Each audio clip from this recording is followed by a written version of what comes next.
আচ্ছা স্যার, আমরা করেছিলাম লক্ষ্মীর ভান্ডার, সেটা হলো ভিক্ষে। আপনি দেবেন যখন সেটা হলো সেবা। এটা কি করে হয় স্যার? আপনি বললেন 20%, লাগু হবে কবে? October sir, October. কেন নয় আগামী মাস থেকে স্যার? সেটা দয়া করে বলবেন। 3 মাসের জন্য কর্মচারীরা এই ডিএর সুবিধা পাবে। এটা কি করে হয় স্যার? আর আপনি করলেন বার্ধক্য, বিধবা, ফিজিক্যালি চ্যালেঞ্জদের আপনি 500 টাকা বাড়ালেন, মাত্র 500।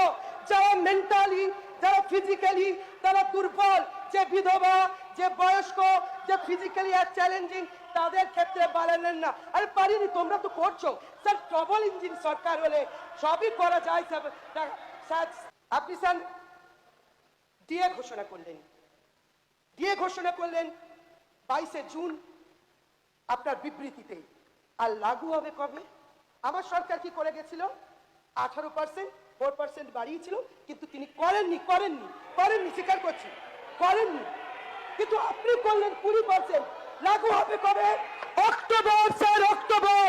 কেন নয় আগামী মাস থেকে স্যার? সেটা দয়া করে বলবেন। 3 মাসের জন্য কর্মচারীরা এই ডিএর সুবিধা পাবে। এটা কি করে হয় স্যার? আপনি সপ্তম পে কমিশনের কথা বলেছেন স্যার, যা 27-এ আপনি লাগু করবেন কথা দিয়েছেন স্যার। আমি গর্ব অনুভব করি আপনি 1 কোটি টাকা এমএলএ ল্যাডের কথা বলেছেন। আমি নিশ্চিতভাবে এলাকার প্রত্যেকটি 294 জন আমরা যারা আছি, আমরা প্রত্যেকে এলাকায় কাজ করতে পারবো। 70 থেকে 1 কোটি করেছেন, এর জন্য আমি কৃতজ্ঞতা জানাই স্যার। স্যার, যেটা আমার চোখে ধরা পড়েছে স্যার, সেটা হলো আপনি দিচ্ছেন অন্নপূর্ণা যোজনায় 3000 টাকা। আচ্ছা স্যার, আমরা করেছিলাম লক্ষ্মীর ভান্ডার, সেটা হলো ভিক্ষে। আপনি দেবেন যখন সেটা হলো সেবা। এটা কি করে হয় স্যার? আর আপনি করলেন বার্ধক্য, বিধবা, ফিজিক্যালি চ্যালেঞ্জদের আপনি 500 টাকা বাড়ালেন, মাত্র 500।